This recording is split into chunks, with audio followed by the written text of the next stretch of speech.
businesses started complaining to me 2 weeks after September 11. Nobody's going to shows and nobody's going to restaurants. And I went on television and I said, come on to New York, spend money. I need it. And by the way, it's a way of getting back at the terrorists. What I don't want to tell you in the outtakes of that commercial what I really said. What I really said is, this is a way to go the terrorists.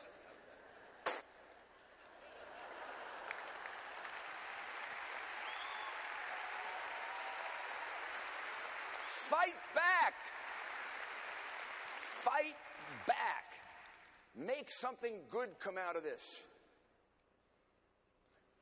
I didn't know him at the time, but on the morning of September 11, as I was rushing down there and got trapped in a building that got hit by the first building, and by the grace of God, 2 janitors figured out how to get me and the police commissioner, myself, the police commissioner, the deputy police commissioner, and the chief of the police department couldn't figure out how to get out of this building, chief.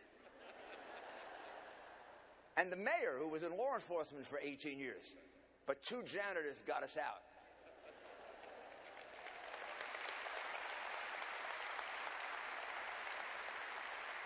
And probably saved our lives. So, on the morning that it happened, there was a young firefighter named Steven Siller. And he was 29 years old. And he had 3 children. And he lived in a house in Brooklyn, right near the Brooklyn Battery Tunnel. And he was just waking up, and he was thinking of going to play golf, because the next day he had a big golf match with his brother. He was off for 2 days. He heard about the fire. Immediately ran out of his house, ran to his firehouse, which was 4 blocks away, got his bunker gear, ran through the Brooklyn Battery Tunnel, ran to the World Trade Center, went into the World Trade Center, saved people, and died as one of the 343 firefighters who lost their lives, saving what is estimated to be about 11,000 people. A couple of weeks after September 11th, my head of emergency services, Richard Shearer, who was a wonderful man, and I wish he were here with me today, because he would have come today, but he died of a heart attack 3 years ago. Richie walked into my office and he said, they want to have a run through the Brooklyn Battery Tunnel. I said, what are you, crazy? I need the Brooklyn Battery Tunnel. We're moving heavy equipment through there. The FBI needs it for forensics, and we need it to discover body parts, because we discovered our dead with DNA, not with DNA. And I identified probably 30 or 35 of them. He said they want to have a run. I said they can't have a run. You know, my tough. They can't have a run. Now, Richie knew me really well. He said, I'm not going to say more about this, but tomorrow, will you give me 5 minutes before the meeting? I want to bring somebody in to talk to you. I said, I'd do anything for you. Richie, sure. Okay. He brings Stephen's brother Frank in, his older brother. Stephen was a late-in-life baby in a big family. The mother and father either had died or were too old, and the older siblings brought him up. He was their darling. He died. They wanted to have a run to commemorate his run and raise some money for the families of, the September 11 victims. And Frank told me the story. And of course, immediately I said, move the equipment aside. Let's have the run. First run, 850 people. They raised a little money. Our Twin Towers Fund raised $227 million for these families. And they raised a lot of money. Second run, third run. The run last year, we have it every year, 35,000 people. We've raised millions and millions of dollars. We don't need it anymore for the families. We don't need it anymore for the families of September 11. Do you know what he uses it for now? He changed the purpose of the charity after 3 years to building homes for catastrophically wounded warriors.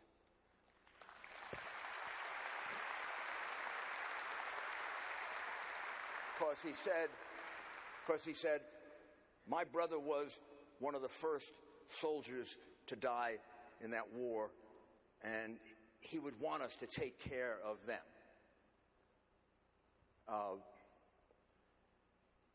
You got to find a way to turn this bad thing into something good so that this community comes closer together, so that you love each other more, so that you appreciate being an American and how lucky we are. Oh my goodness, we could have been born any place, anywhere, any time in history. And I don't know, maybe you can find a place better. I can't. You know how lucky you are? And you're the lucky ones, you're alive. And that puts a burden on your shoulders. It puts a burden on your shoulders to make sure that they did not die for nothing. So that what San Bernardino becomes is stronger as a result of it. On the evening of September 11, I said two things that I still believe. Here's the first one. I said, I don't want any New Yorker striking back against anyone who's Muslim or Arab, because if you do that, you're engaging in the same thing they engaged in, which is irrational, sick group blame. And it does not represent the vast majority of the community. It does represent a significant proportion that really needs to be dealt with. And it needs to be dealt with in a very tough way. But it does not represent the vast majority. Second thing I did was, I said, and I want New York to be a model, and I want us to emerge stronger from this. I want New York to be stronger as a result of this. Because when you get knocked down, when, God forbid, a husband and wife lose a child, one or two things happens. They get divorced, or their marriage gets stronger. When you get hit with a tragedy, you either get crushed, or you become so strong that you can handle things. And I want San Bernardino to become that. And I'm going to show you why New York has become that, and I'm so proud of it. And I didn't do this because I left, and then Michael Bloomberg became the mayor. But he continued it. Lower Manhattan is where the attack took place. When it took place, we had to evacuate 400,000 to 500,000 people. They couldn't come back for 2 or 3 or 4 months. Most of the businesses didn't want to come back. I had to fight with them to get them back there.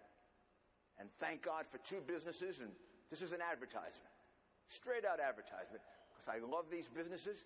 Whatever they ask me, I will do, except cheat. Merrill Lynch and American Express. They both immediately said, we'll come back right into our offices as soon as they're ready. Well, that allowed me to try to get some of the others back, even though a few squirmed out. But I never thought I'd get the people back.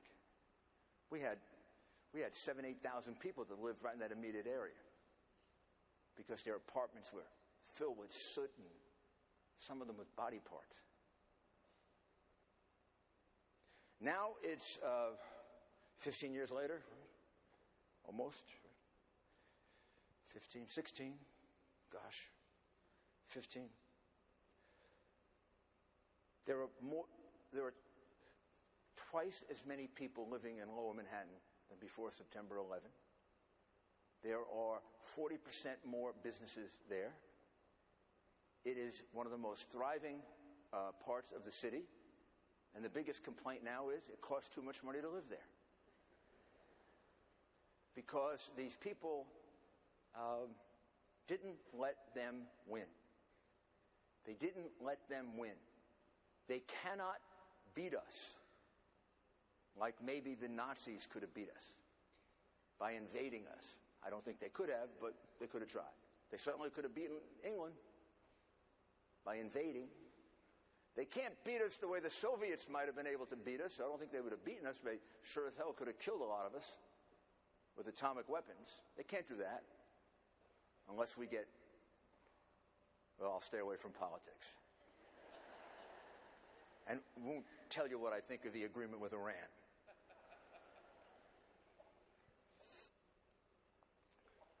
Here's what they're trying to do to you. This is what terrorism is about, and I've been investigating and prosecuting it for 40 years. This is psychological warfare. They're playing on your head. They're playing on your mind. They're playing on your spirit. They want to frighten you. They want you to be afraid to go Christmas shopping, which is maybe why it happened before Christmas. Who knows? They want you to be afraid to get on an airplane. They want you to be afraid, because they really believe we're cowards. They really believe we're infidels. They believe, for those of us who are Christians, that we believe in three gods, that we're polytheists, that we believe in the Father, the Son, and the Holy Spirit. They don't get the theology or the idea of the Trinity. And I can't tell you what they think of Jews because I can't repeat the things that they write about the Jewish people, which is disgusting and horrible and awful. Do you know what we owe to the Jewish people? How about our civilization? That's what we owe to them. How about the Ten Commandments?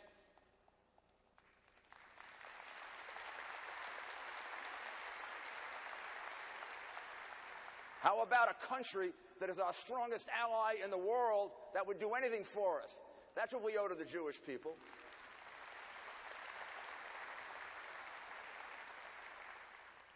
So, I want you to come out of this stronger. I want people to come here to San Bernardino now. I don't know if anybody's recording this. Come to San Bernardino and spend money and tell the terrorists, screw you.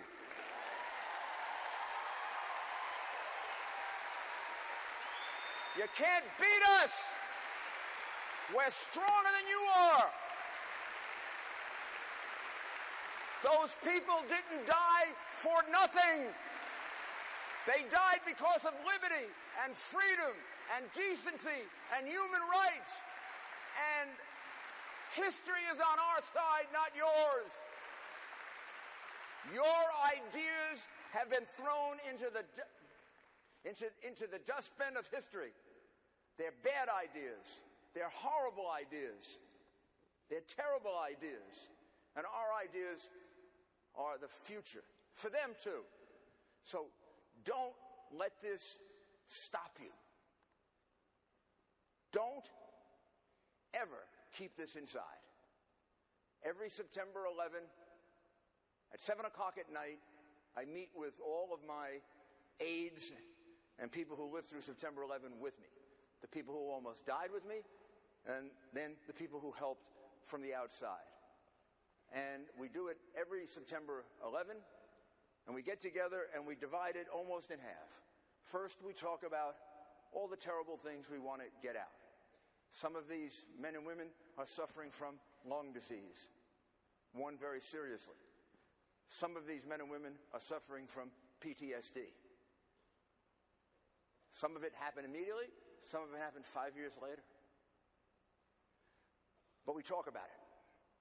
We talk about how we're doing. We talk about our friends. And then we spend the second half just having fun. Like a good old Irish wake. And maybe we drink a little too much. But don't tell anybody that. I will conclude with two stories because my hero, Thomas Von Essen, the firefighter and fire commissioner I lost 10 very good friends. He lost 343. He had the greatest sense of humor in the world, and I would not have gotten through September 11 without him. We invited President Bush on September 14th, 2001 to come to New York. Secret Service didn't want him to come. Came anyway, gave a great speech where he said, "You will hear from us." And then he had to go up to the Javits Center for a very, very difficult thing for him and for us. And that was to meet with as many as the families of the firefighters and police officers we could get together so he could talk to them about how he was going to help. And we knew this was going to be difficult on him, and it was going to be difficult on us. So the president invited Governor Pataki, who was the governor, and he invited me to get into the car with him. and my fire commissioner, police commissioner, and head of emergency services just pushed themselves into the car without being invited. They're New Yorkers. And President Bush recognized Tom Von Essen, the fire commissioner. He had seen him on television. And he, at this point, I think we might have thought the numbers that we lost were about 500 firefighters. And he knew that he lost so many of his men, from our most senior to our most junior firefighter. And he leaned over to him and he said, Tom, how are things going? Tom Von Essen, firefighter for 27 years and then fire commissioner, with the kind of black humor of a firefighter, looked straight in the president's eyes and he said, things are going better now. My wife came home last night and I got lucky.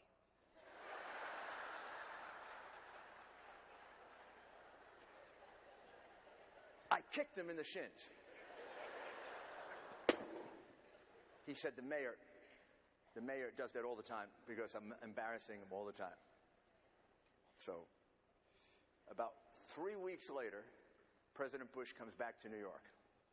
And we have a big meeting at a firehouse with firefighters. He wants to see how things are going. So the president gets there before the fire commissioner. So we begin lunch before the fire commissioner gets there, and Tom walks in, and the first thing President Bush says to him is, hey, Tommy, you still getting lucky? To which Tom said, no. You got to maintain a sense of humor through all of this. Remember, for those of you who know the people who died, when you remember the tragedy of it, remember some of the good things of their lives. Remember some of the things they taught you or some of the things you can take away. Help their children. Make sure they get all the help that they need. And if you want me to help, you just call me. I can show you how to put together one of these charities. And I did it for Sandy Hook, and I've been there. I did it in London. And if you need help in putting together a really, really good, honest charity that will get all the money to the children that need it, I'm more than happy to do it for you or help you do it or show you who the right people are to do it. But take care of the children. Make sure that one thing you can make sure of is, yes, they can take away mommy or daddy, but these children shouldn't want for anything. They should be able to go to school. They should be able to go to college. They should be able to have all the things that they would have had. And maybe they're entitled to even more than they would have had if their parents had lived, because they're going through something that you and I, we can understand it, but we can't feel it the way they can. But make sure they're taken care of. That's one way to help them. The second way to help them is to remember the good things about them, and where you can start organizations or charities or things that help other people, and you use the example of San Bernardino to do it, do that. Because your community needs a lot of things, needs a lot of help. And let this become like a turning point for San Bernardino, where, the terrorists tried to destroy you, and wow, you showed them you're stronger than the terrorists. And you got the whole country behind you. You got when I was asked to speak, the only thing I was afraid was you would change your mind. And I could tell you there are millions of Americans who would love to be here with me, telling you, we know it could have been us. We know you could be standing here and I could be sitting there. We know, and I hope I'm wrong, that it may happen again. So we're going to need you if it does happen again. The way I needed the people of Oklahoma City to come and help me on September 11, and the people of London and the people of Sandy Hook needed me to help them when it happened to them. We're going to need you. So there's a purpose here. This is a long war. This is a long war with a very, very sick and determined adversary. It's not going to stop at San Bernardino. It's not going to stop at Paris. I knew it wasn't going to stop at New York. Remember, we were attacked in New York back in 1993, and then again in 2001. There are people around the world right now planning to kill us. So we got to all stand together to be ready to help each other when, just by who knows what, the will of God or circumstance, we get to be the ones that are chosen to have to suffer. Because, as I said, any other group of Americans could be sitting where you are, not just you. And next time it probably is going to be a different group of Americans. So, last story. I got so much help when I asked for help, I didn't know what to do with it. And I even forgot who gave it to me. But one day, about 4 weeks after, when I was rushing around doing all the emergency things we were doing, I was on 6th Avenue and 42nd Street. And I saw this police officer directing traffic. And I noticed his hat had like these little X's and black and white things on it. We don't have that. I don't like hats like that for policemen. I'm thinking to myself, who has that? Oh, Chicago has that. I said, I can't believe it. I can't believe the police commissioner would change the hats when I'm not paying attention. So I went up to the police office, and I got closer. I saw Chicago Police Department, and he's directing traffic. And I said, "What are you doing here?" He said, "Don't you remember Mayor Daley sent you 400 police officers and 300 firefighters?" I said, "Of course he did." That was wonderful. That is absolutely wonderful. And Governor Bush sent me Florida State troopers. And I said, "Thank you very much." I shook his hand. I was kind of in a little bit of a daze and walked back in the car. And then I said to myself, I wonder if he knows where to send people. There are probably people still driving around the Bronx that he sent up there without knowing, the Bronx is up and the Battery is down. For this guy, it could be the other way around. So don't ever think you're alone. You're not. There's a whole country that loves you. There's a whole country, maybe they can't feel it exactly the way you can, but they get it. They feel a lot of it, and they're ready to help you. And if you need that help, please ask for it. Don't bury this inside yourself. That's where the PTSD and all that other stuff comes from. When you stick it inside yourself. Talk about it. Talk about it all the time. Talk about it until you're tired of talking about it. But then always finish the conversation with something positive. With how the community came together. With how it showed how much America really loves you. Finish it with something positive. Father Judge taught me that before September 11th.